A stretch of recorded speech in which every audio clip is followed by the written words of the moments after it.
Istanbul, Topkapi Palace. The third day of March, 1623, dawn. Light filters through the lattice. Windows of the imperial harem, painting geometric. Shadows across marble floors that have witnessed 3 centuries of Ottoman power. The palace is waking. Servants move through corridors with practiced silence. Eunuchs take their positions at doorways they have guarded for decades. The machinery of empire begins its daily operation, but from behind golden inlaid doors in the eastern wing, a sound shatters the careful order. A scream. Not a brief cry of surprise or pain. This is sustained horror, the kind of sound that comes from someone breaking at a fundamental level. The servants in the corridor freeze. They are trained to notice nothing, to hear nothing. But this scream penetrates even the most disciplined indifference. A senior eunuch named Suleiman moves toward the door. He has served here for 42 years. He has seen everything the Ottoman system produces. Births, deaths, poisonings, the rise and fall of favorites. Nothing surprises him anymore. But when he opens the door, even his composure falters. Just for a moment, just long enough for the younger servants to notice. Inside the chamber, a young woman sits on the floor amid silks and cushions that cost more than most people earn in a lifetime. Her name is Fatma Sultan. She is 16 years old, the daughter of Sultan Ahmed I. Yesterday, she was married to a grand vizier twice her age in a ceremony that lasted 6 hours. This is the morning after. This is the reality that exists in the gap between the magnificent ceremony's history records and the human experience it systematically excludes. Fatma's wedding garments, which took a dozen women 3 months to create, are torn. There is blood on the silk, not the symbolic blood of tradition. This is different. This is evidence of something that was not supposed to leave evidence. The eunuch takes in the scene with one glance. He has seen this before. Not often, but occasionally, a young woman enters the wedding chamber, unprepared for the brutal transition from imperial daughter to a pasha's wife. "Summon the physician," Suleiman says quietly. "Tell him the princess has developed a fever. Tell him discretion is required." The language is code. A fever requiring discretion means a psychological breakdown that must be concealed. The physician will bring medicines that dull consciousness. He will document the illness in terms that reveal nothing, and life in the palace will continue as though nothing unusual has occurred. This is not cruelty in the usual sense. This is the Ottoman system functioning exactly as designed.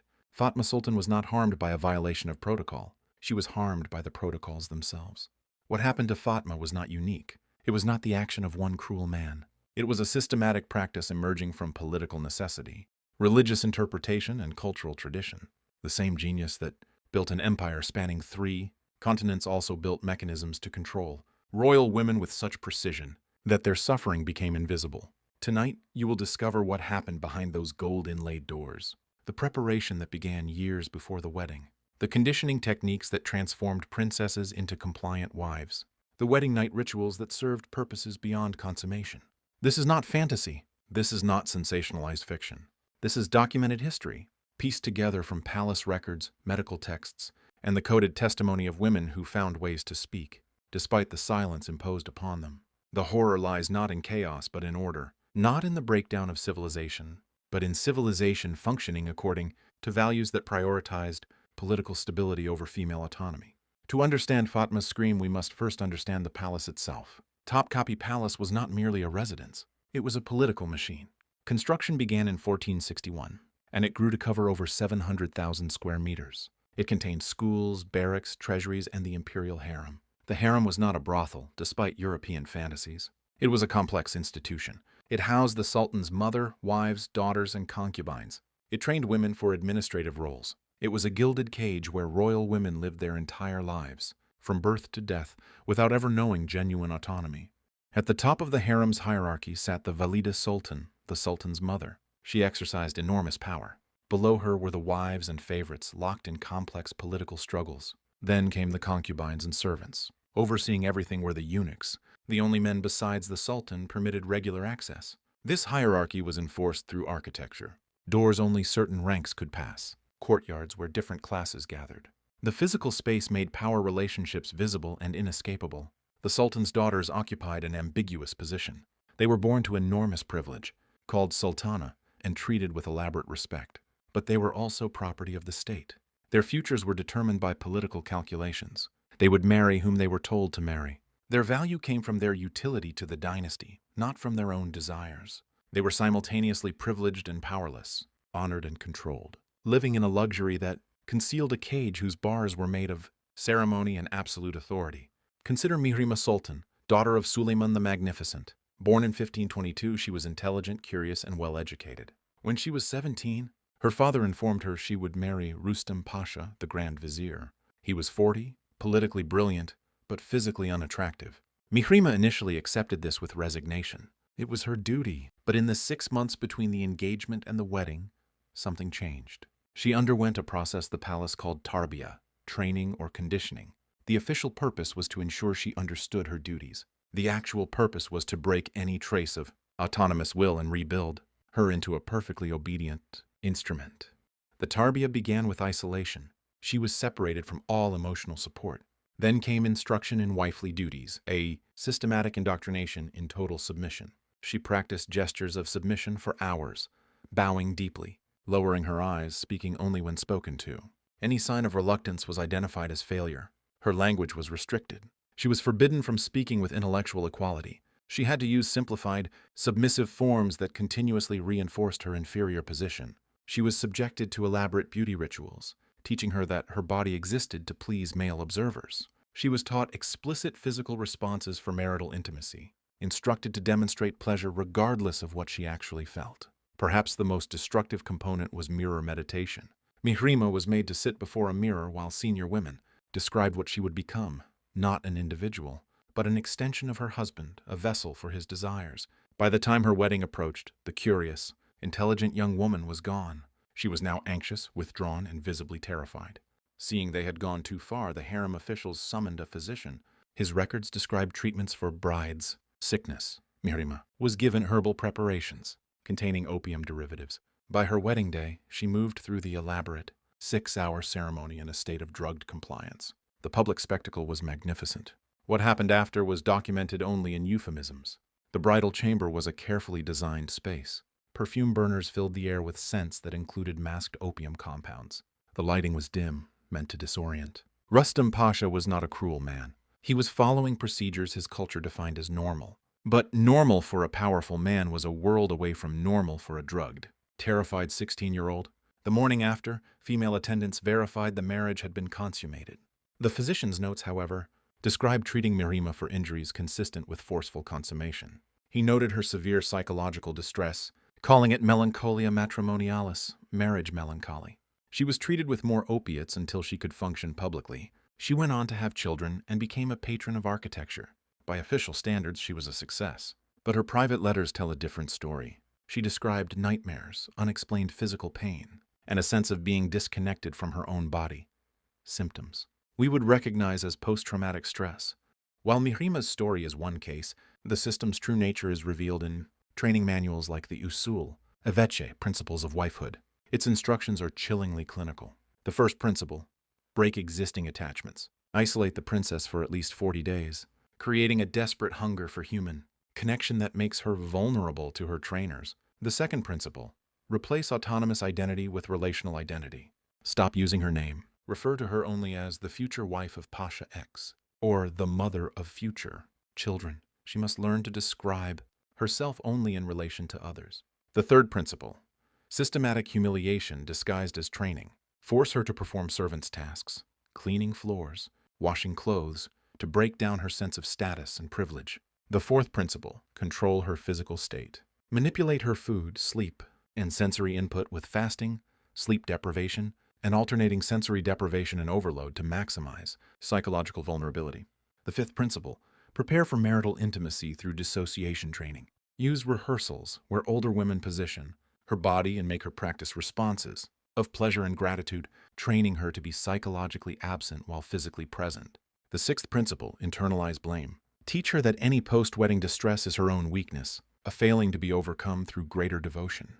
This prevents her from ever questioning the system itself. For the wedding night itself, a European traveler, Ottaviano Bon, recorded details from conversations with eunuchs. The bride was prepared with hours of bathing and perfuming. Her body hair was removed. Her skin was treated with sedative oils. She was given a ceremonial drink that medical records suggest contained substantial opium.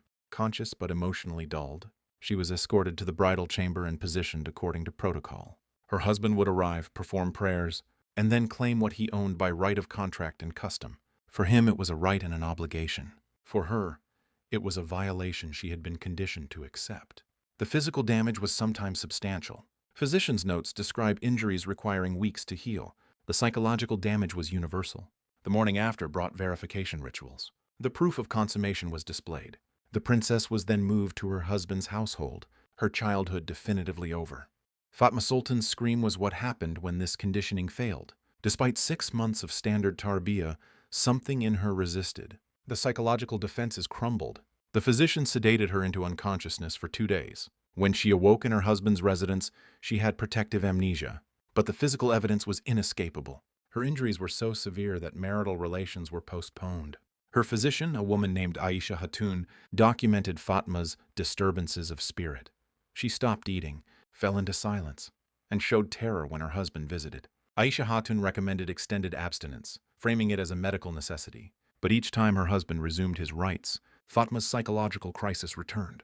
This cycle repeated for 2 years. She eventually became pregnant, but the child was weak and died days after birth. After this loss, Fatma's mind broke completely. She was returned to the palace, where she lived in isolated chambers for 18 years, a ghost of her former self until her death at 36. The official cause was constitutional weakness. In truth, she died from accumulated trauma. Stories like Fatma's remained hidden by design through 5 powerful mechanisms. 1.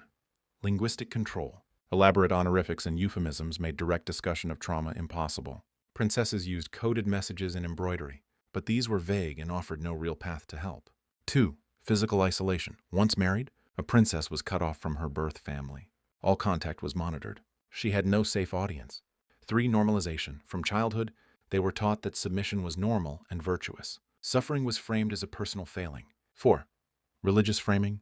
Islamic interpretations emphasized a wife's sacred duty to obey. Resistance was not just disobedience but sin. 5. The threat of disgrace. Divorce and return to the palace was the ultimate shame, a fate worse than enduring a miserable marriage. These mechanisms made suffering structurally invisible. The system protected itself by making victims believe their victimization was their own fault. We return to Istanbul, 1623, Topkapi Palace. The eunuch Suleiman closes the door on Fatma's screams. He has seen this before. He thinks of the system that produces this outcome with predictable regularity. But he is a slave. He has no power to change it. He can only manage the consequences. Fatma would be sedated. She would be treated. She would exist but never truly live. Her story would be recorded as constitutional weakness, not systematic trauma. Other princesses would follow. Some, like Mihrima, would learn to dissociate and function, bearing internal scars for life. Others would break and be concealed. Most would suffer in the silent space between. The system continued because it served a purpose. Political alliances, control of powerful men, demonstrations of the sultan's authority. These mattered more than the suffering of individual women. The Ottoman Empire fell in 1922. The harem was disbanded. Topkapi Palace is now a museum. Tourists wander through rooms that once held completely controlled lives. They see the luxury, the beautiful tiles, the elegant fountains. The placards describe a place where women lived in comfort and wielded influence. This is not entirely false, but it omits the control, the isolation, the conditioning, the trauma. The full truth is emerging from the fragments, from medical records, decoded letters, and architectural analysis. It reveals a sophisticated civilization that produced stunning achievements and institutional atrocities, products of the same administrative genius. The lessons matter because the patterns persist. Modern societies still control women through conditioning disguised as education. They still enforce silence through shame and blame. Recognizing these dynamics in history helps us see them today. Fatma Sultan died in 1643. Her grave praises her piety and virtue. It says nothing of the trauma that defined her life. But she existed. She suffered. Her suffering was real, caused by practices her civilization called normal. Remember Fatma. Remember Mihrima. Remember that they were human beings, not instruments of policy. Remember that Topkapi Palace is beautiful, sophisticated, and built upon the systematic control of women. Remember that civilization and oppression are often partners when administrative genius serves values that prioritize power over individual dignity. If you believe these stories deserve an honest telling, subscribe. We will continue to give voice to those who were silenced, to uncover the human reality behind the official narratives. Thank you for watching.